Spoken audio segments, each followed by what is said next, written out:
পার্কে বসার বেঞ্চ, এরকম পর্যাপ্ত বেঞ্চ রয়েছে এই পার্কে। পাশে রয়েছে ডাস্টবিন, ডাস্টবিনে লেখা আছে ইউজ মি, বাট আপনারা দেখেন এখানে ডাস্টবিনের পাশে এই যে বোতলগুলো প্লাস্টিকের এখানে ফেলে রেখেছে। আমি নিজ হাতে নিয়ে এগুলা কিনে ফেললাম।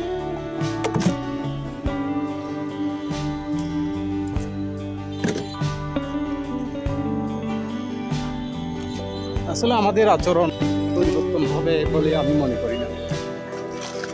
দেখেন কি অবস্থা করছে, এখানে ডাস্টবিন আছে অথচ বিনে না ফেলে এখানে চতুর্পাশে ময়লা করে রাখছে। এটা খুবই দুঃখজনক।